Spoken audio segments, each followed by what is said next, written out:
Well, good morning, everyone. It's wonderful to see everyone here today. I just want to make sure that everyone knows that we are on. Go and share the link because this is where you can begin to find your voice today. You can begin to see who you are and whose you are for today. So let's get started.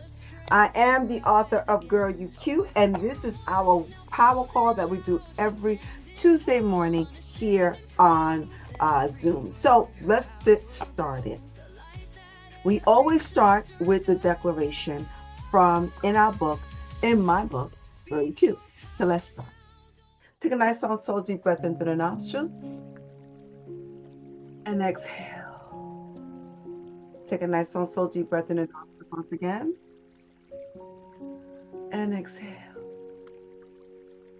Repeat silently to yourself with me. Today I reclaim my power of purpose. Today I declare that I have unshakable faith and confidence in my uniqueness. Today I declare that I will not live in fear, but but with with power, power, love, love, and a and a sound mind. Today, I I declare that I will always communicate with words to empower myself and others. Today, I declare to always honor myself by living in the present and living powerfully in each moment. Amen and Ashe. You know, I left your mic open, Judy, because that rests my soul. Oh, No, leave that mic open for a moment because that's what it means to find your voice. I can read it, but are you embodying it? And that's what that means. So it blessed me this morning. Say it right along with me. And I hope that you all are doing it because this is for you. This understands what that looks like for you to speak your power. Now, when I come on these calls, and if this is your first time here, I'm a psychotherapist, but I'm also someone that realized that your voice throughout the times that I did therapy, psychotherapy, some of the common themes that was going through is that people could not find their voice or they would get stuck, they would get frozen, they would fight, they would flight, they would, and those common things that people really don't realize that this is what kind of happens, but we don't know really why it happens. So what I've been showing and what I've been having to do, what I think I've been mandated to do, my assignment basically is it's for people to understand, especially our community, brown and black women, to understand that your voice does matter. But sometimes we got to realize that we were never taught how to strategically use our voice, how to strategically move in the moments when we're triggered.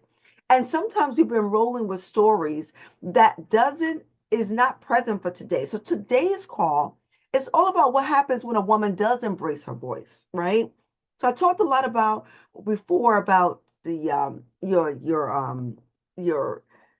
your system, your nervous system. I talk about regulation a lot of times, so you can go back and listen to a lot of the videos that we do. That way you can get grounded in some of the things, and it's totally free. You just go and you look at it because this is where you can get the tools that you need. It may be in a relationship that you're in. It may be on a job that you're in. It may be in those areas that you're still struggling with that you don't necessarily have to struggle in anymore because you've learned something from the past, but you may not have learned how to embrace your voice. So today, I'm going to talk about how to embrace your voice. And we're still in the month of March doing this recording. So today, I'm going to highlight some women that may have stood up for themselves. Right. So sometimes something happens in a room when you have a woman that stands up, shoulders back, her chin is up, and she begins to take those small steps, right? And see and making herself to move in a space that she could begin to feel big. Sometimes you don't see the tears in the back. Sometimes when she apologizes for being in the room. How about when she just didn't say anything? Because there's times when our voices, we learned not to use our voice. Because what I want to deal with here, when women stop learning to use their voice, And when they really embrace it, everything changes. That's why I kept Miss Judy's mic open because she's embracing her voice. Learning to speak is now you giving yourself permission. Embracing your voice is claiming the ownership of your voice. That's embodying it. That's embracing it. And today I want to show you what happens when you make that shift from just speaking to embracing the voice. And there's a big difference because we learn to speak, but we may not learn to embrace the voice in our authentic self. Because what happens clinically is when women embrace their voice, now their nervous system begins to regulate. They find their true identity in the world. And they begin to move in a space where now I'm embodying this. And this is where you can begin to have the steps and understanding. So there's certain women in life that we saw in, we're going to go to, not social media, we're going to go to some people that may be a little famous for embracing their voice when it wasn't very popular, right? So this is the difference when learning versus embracing. Okay, this is the two distinctions that we're going to deal with today. See, most women and most people, I would say, spend their whole lives learning to speak, how to speak right, what are the right words to say, how to say it without offending, how to soften the message, how to make it palatable, how to add disclaimers, not to upset. And those things are okay, but those are learned things, right? But what happens is over time, what your truth is or what that looks like for you to embrace what it is, speak your power now, is embracing your voice. And it's going to be able for you to not manage their discomfort, right? Because that's what we're taught to do sometimes. We manage other people's discomfort. So learn to speak and asking yourself for permission. That's the difference. The difference is you learn to speak, you ask other people for permission. Is it okay? Does that make sense? No, I'm sorry. Stuff like that. And I'm not saying that you shouldn't ask to have a conversation. What I am saying is when you embrace your voice, you have the ownership. And then you can actually speak with authority. Here's what I see. This is what I need. No is a complete sentence. And you can even say, I disagree with that. Can I tell you a little bit about what this looks like? See, I talk about this in my own journey, how I learned to speak when I went to school, and how I buried myself, how I got my degrees and became a therapist and studied communication, all that good stuff. But still, I was asking for permission, right? I felt small in spaces. I wasn't embracing my true voice. And then I had to shift and do the work with myself and stop asking, do I have permission to say this? Because just like I talked about with Shirley Chisholm, that's what she is famous for saying. If they don't provide a chair, you bring a folding chair, right? Does this need to be said in this moment? And you got to say to yourself, yes, you evaluate the room. And learning to speak is that you're learning how to feel safe within yourself. Because a lot of times when we don't speak up, sometimes we don't feel safe, right? And we want to be liked by others. And that's exhausting. So, understanding what that looks like for you is understanding how I can begin to embrace my voice because your voice is a gift. I want you to say that my voice is a gift. My voice is a gift because a lot of us may not be using our voice to our full potential. So today, this is where I want to how to learn how to embrace it, even when you feel uncomfortable. And you're going to find that once you begin to embrace your voice, you're going to begin to shift relationships. Some people may feel uncomfortable because they never saw you talk up before. But what's the cost of you not speaking up? That is what I want you to say to yourself. When you embrace your voice, you got to realize that this is an opportunity. When you stay silent, people don't even get your true value that you have. So, this is what happens when women embrace their voice. So, I want to take a little bit of time and just work, and I always work with your nervous system to regulate it because that's what's going to show up for you, right? Here's what most people don't understand speaking with power, right? It really is about the stress cycles that you're probably going to go in through go through, right? So when you hold things in, right, and they build up, your words may not always come out, and then you may silence yourself. Stress in the body, the stress in your body gets trapped in your body. Your nervous system, it gets stuck in your nervous system and it activates, right? When you trigger it, it activates. So what does that mean? When you speak, when you express yourself, when you hold on to things, your nervous system now is in a cycle that it wants to protect itself and feel like you want to feel safe. So therefore, you have those things that you shut down. This is why when you speak, when you speak in a space, when now you've actually spoke what you meant, you feel really good, right? Not because the situation changed, because you was able to release it from your nervous system. I remember years ago having a conversation that I avoided for months, right, with a family member. And I was holding so much inside. I felt it in my chest, my shoulders, everything. I was not going to speak this. But what I was getting help in how to regulate my body so I can be able to be with them. I was able to be able to talk with them. And I was able to relax my body so I can even say what I needed to say. Sometimes it's not going to come out perfect, but it's not about being perfect. It's about moving through some of the cycles of your life that kept you performing, I would say. That keeps us performing. Because we manage the tones, we do a lot of things. I'm not saying yelling and screaming, but I am saying that we adjust things so we can make other people feel comfortable. And we eat a lot of it because we do not want to ruffle the feathers, right? And I'm not saying that you should do this without guidance. Setting boundaries is important. But also, you should understand that it does bring freedom, but it does need for you to have some strategic things to happen.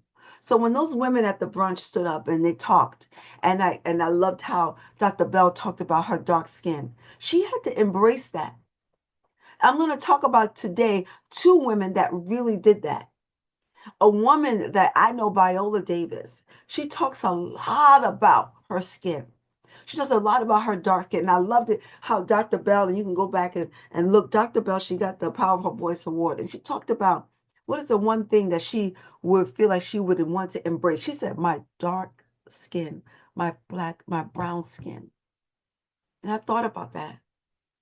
I said, wow, so many of us look in the mirror and see something that's flawed. And when you think about Viola Davis' story, she always talks about her worth, but she had to understand her identity. And sometimes people may try to snatch your identity, and then that's when your voice and the lies come in about who you are or who people think you are. And you lose your voice through these stories that people are labels that people attempt to put on you. So knowing and understanding when you speak and how you speak, you learn very early on how your voice can impact or can be perceived, or how you can even look, not even say a thing, you feel judged. And she was talking about how she felt like her black skin was being judged and she never liked it. I thought that was an amazing moment at the brunch. And then I thought about Viola Davis. She had the same correlating thing. And when people don't understand what this comes from, it's a story back then when you don't really understand what your voice looks like. And when women in our history, when I go back a little bit, and I think about Sojourner Truth, and I think about Oprah Winfrey, and I think about all the women that came before us, and Maya Angelou, all those women, How did they find their voice to speak when times when their voices should not have been heard according to society? And if my memory holds me to be correct, back then when Sojourner Truth was in slavery, she didn't even know, couldn't read or write. When she was famously known for the women's rights movement. So I want you to look at, sometimes they may see you as being weak, too black, too passive.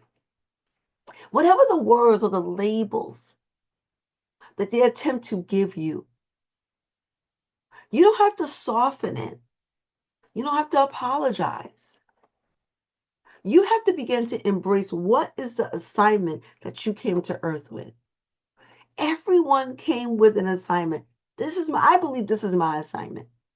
Why do I believe this is my assignment? And I'm going to go to me. Because in this book, I talk a lot about how my voice, I had to find it. I had to embody it and I had to embrace it. But this is the one thing that I knew. I had to decide that my voice belongs to me. Put that down. Your voice belongs to you. Now, a lot of times, and let me just say this, when some traumatic things have happened to you, right, you're going to feel like your voice doesn't belong to you. You're going to feel like that story was overtaking you. So you don't have to earn the right to speak, but you do have to decide that you have to decide that you are worthy enough to say, I'm self-authoring my story. And my voice belongs in this room. My perspective matters. I don't need permission to speak, and to have an interjection, to have a conversation with someone. That's an internal decision. But what we're fighting with is that we don't think that we are enough at times. So this is where I want you to begin to look. I want you to begin to look today. I want you to begin to look, even when emotion becomes present.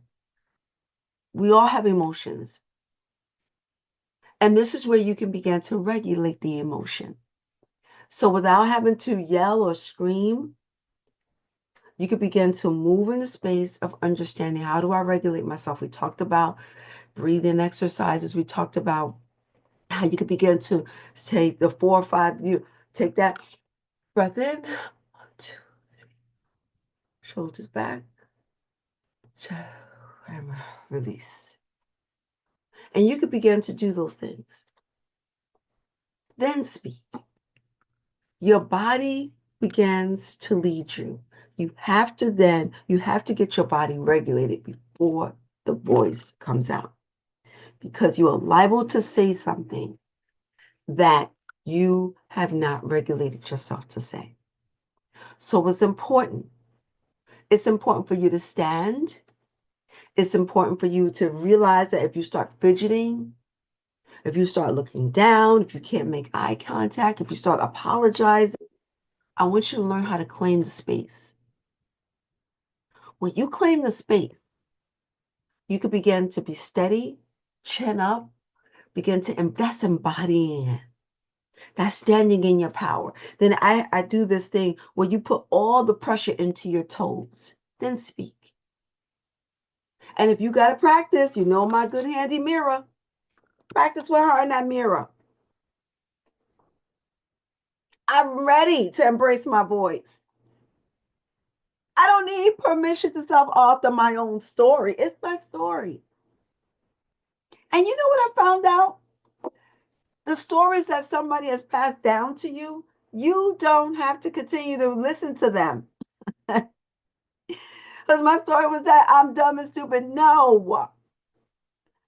Embrace one practice today, right? Embrace this one practice today. If you could just embrace your voice, speaking in the mirror to yourself, standing in a room, stand in the mirror, do your posing. There was a study that your posture gives you the permission. Your posture gives you the strength. So this is your ability to take this one thing today. I know many of us as brown and black women, we use our voice, but it gotta be strategic. Knowing how and when to speak, knowing how to speak, how much to say. We don't have to wait, because many of us learned early on. But I want you to be strategic with your speaking. So that means getting you regulated first, knowing that your values matters, and communicate with clarity, concise, and complete. The 3 C's that I teach: with clarity, concise, and complete. And when you learn to embrace your voice, now you're going to find that your anxiety will decrease after you begin to continue to do this over and over and over again. Now, there will be some things that have happened in the past that may try to come up. You got to regulate yourself to know that you're safe, right? And then you can begin to move. So this is what I want you to say. This declaration. Repeat after me. My voice is not too much. I embrace it. My voice is not the problem. I embrace my voice. My voice is a tool. My voice matters. My voice is a guide. My voices, my parts of my voice, I am healing. I don't need permission. I just to give myself permission. And I'm allowed to take up space. All right. I want to thank you so much for joining me today. And if anybody has any questions or comments, this is your time to open up your mic. And I would love to hear from you. If this resonated with you, yes. Lady B, go ahead. Morning, morning. How are you? Fantastic. And yourself? I'm wonderful. To God be the glory. Thank you for this work. I have to tell you that I used my voice very powerfully this weekend in a Okay. way that was used to be a little scary for me. Um, I've had an extremely full schedule. And then, by last week, I didn't feel really 100%. And we had two church services on Sunday. I got up in the morning and I decided that I was going to stay home from the morning service. Now, this is a thing for me. So much of a thing. I remember even bringing it up at my first lady's table when I had the dinner. I said, how do you sort of express when you just don't, not that I even didn't want to go, but I chose not to go to church. And as a a pastor, as the pastor's wife, I had a big thing with that. I almost felt like I either had to be out of town or I had to be deathly ill not to go to morning service. But I knew what my body needed. I know Mhm. that I'm moving in another space. I know my worth. And I don't know what I was really afraid of. I don't think my husband ever I created a story of Mm. what the responses or the assumptions would be about me if I didn't come to church. He didn't really he didn't really perpetuate that. I created that. And I was very solid. I said, I didn't say I was sick. I said, I'm going to stay home today. I'm going to just be with the Lord in my own space, and I'll come with you to the afternoon service. I didn't wait for his response. I didn't look. I just went on, and it was just wonderful. I just had to share that. Um, it was a very powerful moment for me. And so I'm grateful for this work. What I'm grateful for. Thank you for sharing. And if you don't know her, she has her own platform, Glory Not Guilt. But what I wanted to say is that so many of us move with guilt. And I see you raising, I saw that hand, Shawnee, because I know you resonate with that also as a pastor. And this is what I'm called to. Women that are leading. Now, let me tell you women that are leading. Let me show you that women are leading. Even if you're home, right? You're leading your home. I don't, wherever you are, you're leading yourself. We minimize our bodies. You got one body. You got one body. And sometimes what I heard her say is that she took a mental health day so she can recalibrate herself. What's wrong with that? What's wrong with that? She's going to be the best version of herself. She took the morning and then she came that evening because she knew that her body could not do all day or whatever. And I speak a lot to people that are in leadership, and I also speak to people that are not. But I know being in a pastor's role is a selfless job at times. And this is where you can begin to love on yourself in this moment. She realized that to be the best version of her, she needed to take a mental health moment. There is nothing wrong with that. And be responsible in the fact of telling someone, listen, this is what I need today. I'll be there to support you this afternoon. And then this is what I like. She didn't even ask to see if it was okay. It was a period. It was a statement. That's the difference. I want you to get that. It was a statement because she figured out what she needed for herself. And there's going to be some people that are not going to agree with you. They're just not going to agree.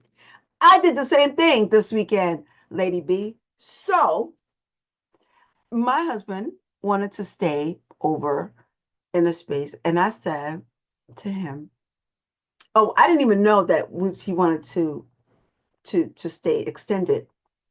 And I had plans that evening. And I said, I think I'm gonna drive myself and you could stay, but I won't be staying. And he says, you're not staying? I said, I won't be staying. I said, but you could stay. I said, it's not a big, I said, you could stay. And he says, no, I'm gonna come home. I'm gonna come home with you. I said, okay. I said, then we could take one car then.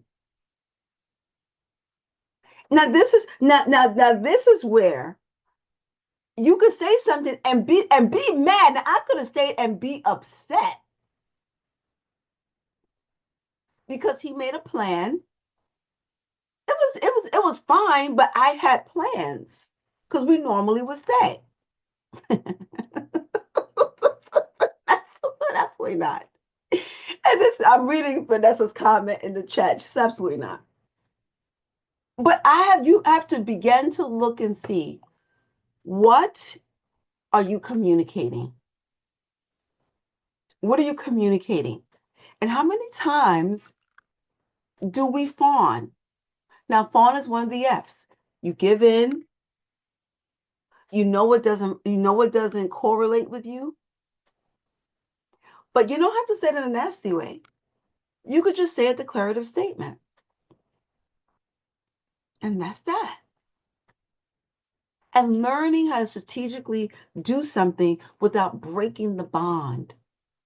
I think that's another thing. We feel like we have to break the bond. You don't have to break the bond, but you could be in a space of that. So this is speaking your power now. It's how you begin to speak your power now. Yes. Yes. Vanessa says, use your voice constructively, not people pleasing. Absolutely. And Sabrina, I'm gonna read yours. Yes, being our best for ourselves first. I love that. My voice is a gift from Shawnee. Dr. Cheryl, do you Yes. think it's a balance that women, we almost have to recalibrate the the story of, especially in marriage, that there is this compromising that is expected. And for some things we do compromise, but I think we almost have to rebalance the scales of what is necessary and valuable compromise versus when we sort of stand our ground. I was just sort of thinking about that when you explained your situation. It's like, okay, do I compromise and what is the cost? Yeah. I think for, and this, just talking from the space of when she said about the marriage, I think in certain marriages, we go into marriages without agreements. And agreements are very important. And when we go into, and just for this one, we're saying marriage here, but even in business, there should be an agreement. But a lot of times we go into, because of what I saw my grandmother did, what I saw what this person did, what I saw what that person did, and then we adopt those things in our relationship without any guidance. So I believe, and I'm coming to you, Vanessa, I believe that when we don't have agreements, because I believe that myself and my husband have an egalitarian relationship, but it wasn't always like that. It wasn't always like that because we were raised in church. So it was like you have to do what the man said, and and we stepped away from the church, and we began to cultivate our relationship. And my husband and I have an egalitarian relationship. We talk, we have conversations. He lets my husband hears me. And that's what I love about that. And even your husband hears you, Lachelle. Vanessa, yes. Good morning, everyone. Good morning. I really want to speak to a couple of those points, and especially related to marriage and compromise and using your voice. Um, when me and my husband, when we first got married, I found myself not using my voice constructively to, for example, going to an event. I would just go along to get along, right? And not looking at the compromise. And I remember distinctly when that came to a hard stop. When I went to an event. I didn't even want to go, but my mouth said yes, but internally it was a no for me. Mm, I went to the event, and he's off doing his thing. I knew no one there. He's off doing his thing. And I look around and I'm like, this dude really just left me. I'm here by myself. So I went and I sat in the car. And he was so upset, and he viewed that as me leaving him. So I mean, it was bad. We got into a really bad argument. We get back home, a complete misunderstanding on both parts, I'll say. And at that moment, I said to him, I said, you know what? If I don't want to go somewhere, I'm going to say no. I don't want to go. And I realized I was compromising myself, my own values and my own position and my own voice by saying yes when it was really a no for me all of those times. And it came to a hard stop. So when we talk about in marriage, is there a compromise? Yes. Sometimes I do have to show up in spaces where I don't want to be there, but I got very good wisdom counsel from an aunt who said, if you go, you go. When if you commit to go, you show up with a good attitude about it. So, do I show up in places where I don't care to be? That's the compromise in the marriage, because sometimes it's like, yeah, we do have to show up for our spouse and put ourselves aside. However, in some situations, it's a hard no for me. We're going to take separate cars, right? Like you do. And it's okay. However, what I get from that is I had to learn how to value my voice. I had to understand the value in compromise in the marriage, where sometimes it is going to be a little off balance for one or the other. And I had to learn how to value my no. So when we're talking about using your embrace your voice, because I'm sitting here taking notes. I feel like I need some CEUs for this morning because this is so good. Um, when I sit here and I look at embrace your voice, that moment comes out to me, especially when I hear you, Lachelle, saying about in marriage where's the sometimes we do have to compromise, and I totally understand that. And then sometimes it's going to be a no, and a respected no. So that's all I had to share about that. Thank you. This is so good. This always charges me.